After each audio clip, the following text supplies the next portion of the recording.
How's it, guys? So, do you want people to notice your photographs? To have them stand out amongst this sea of images that we are bombarded with on a daily basis?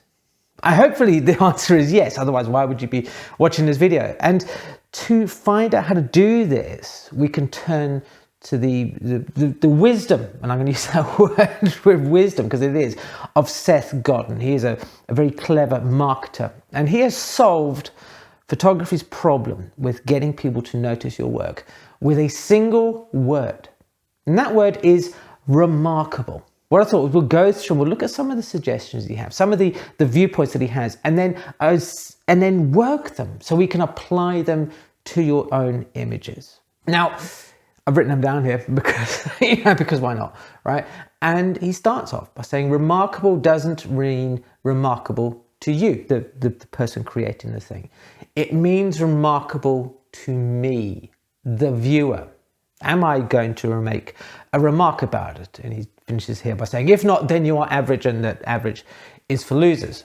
Now, what I'm picking out from this is that when we sit down and think about what sort of photograph we want to take, often we are kind of swayed in our thinking because we want people to respond to it. So subconsciously we go, well, if I want people to respond to it, I need to create images that everybody else seems to get people to respond to. You know, the very shallow depth of field fashion Insta portrait, or, you know, the sweeping landscape thing.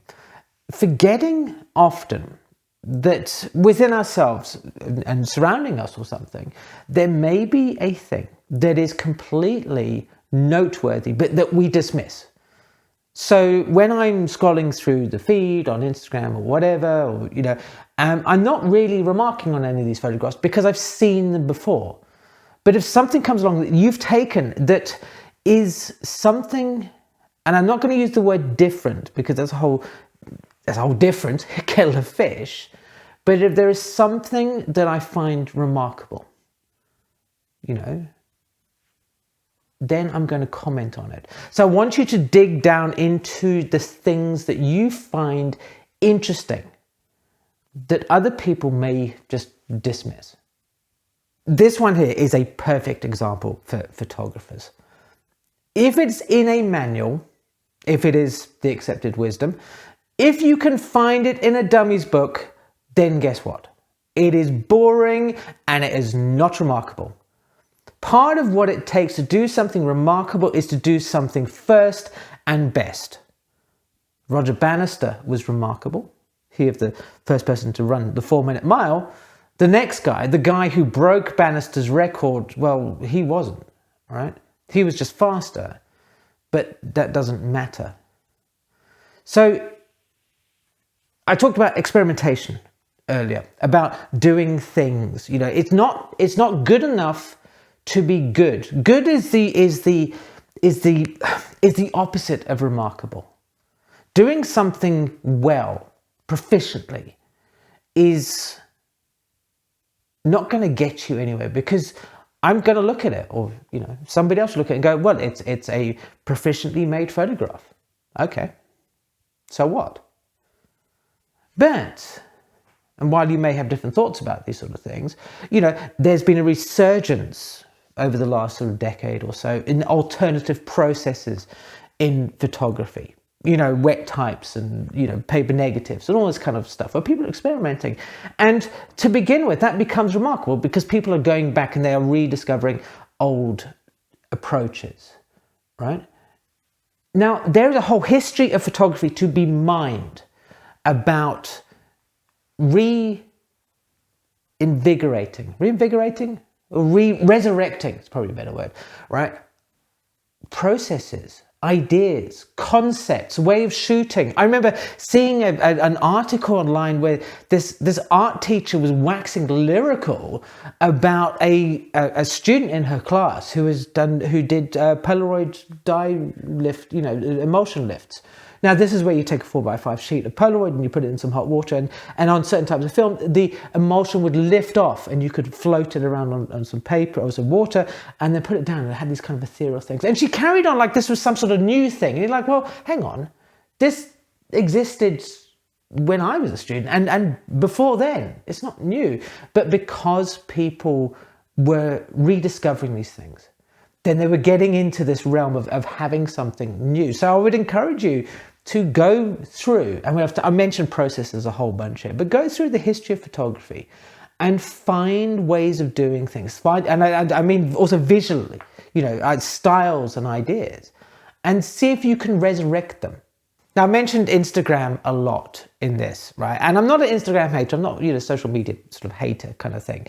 But it is a good example of how people want to stand out with their photographs. And of course, standing out means having a better chance at a competition, at a local judging. If you want your pictures to stand out, you want people to remark upon them, because that gives them a better chance of success, however you define that, in any sort of field. It's not just talking about being, social media sort of famous here. So Seth's talking about, what is fashionable soon becomes unfashionable. And, so for example, you might be remarkable for a time, but if you don't reinvest and reinvent, you won't be for very long. Now, we have all seen fashionable photographs. And I'm thinking the first idea that pops into my head right now is that guy with the light torches, does all that painting and stuff. And they're all very interesting. And, when I first saw them, I went, wow, that's pretty cool. I really like that idea. And of course, people talked about it. Wow, look at this. But, and I'm going out on a limb here, I don't think he's really done anything subsequently. So what started off being, wow, remarkable, has now become run-of-the-mill.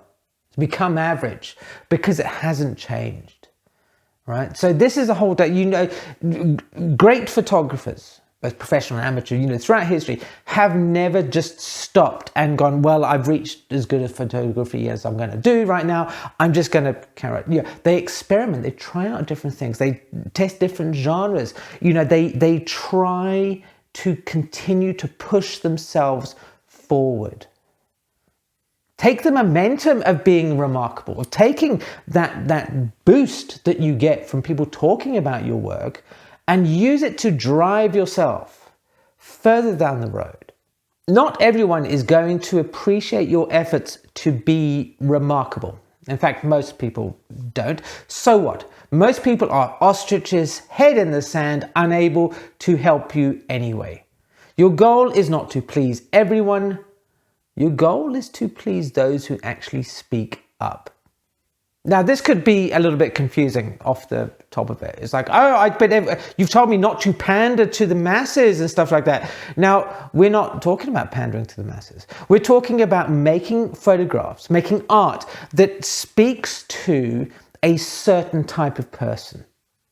I love the work of Nadav Kandeh, right? Because I look at it and I go, I love his technical process. I'm intrigued by that. I want to actually talk about it to other people because I have no idea, well, I have a vague idea, right? How he actually achieves these looks, right? It's not shock. It's not controversy. It's a way of where he's been experimenting with something and I go, oh, this is kind of thing. It touches, it communicates to me, because I'm a photographer who has an interest in, let's say, technical gymnastics, even though we don't talk about technicalities here on the channel very much. So I find that remarkable. So I go, wow, this guy's photography, and I talk about his photography to other photographers who I know would appreciate that kind of work. And I'm now sharing it with you because I know that you're going to appreciate his photography.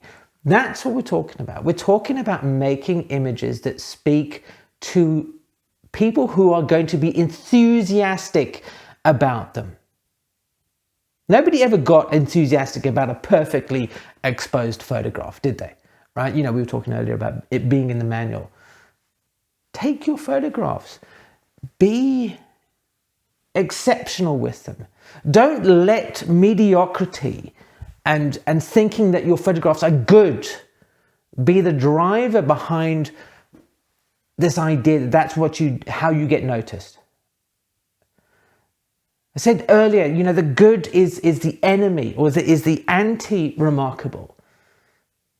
We can look at 1,000 photographs that are good, But then there's that one that stands out. That we stop and go, wow, that's amazing. I want to share that. I want to show that picture to you. You know, Ralph Eugene Mittyard, they're not great photographs. There's nothing about them. And I know we talked about controversy and to avoid it. But I love his work. I find it weirdly disturbing. And now I've shared it with you. I've talked about it because there's something worth talking about in his images. I love, you know, the work of Patrick Demarchelier. I hope I've pronounced it correctly. For its time, he was a very famous, you know, photographer. But I don't feel anything from his images because they're good. And that's kind of the problem here. They are good images. They are nice to look at. They are, you know, they are enjoyable.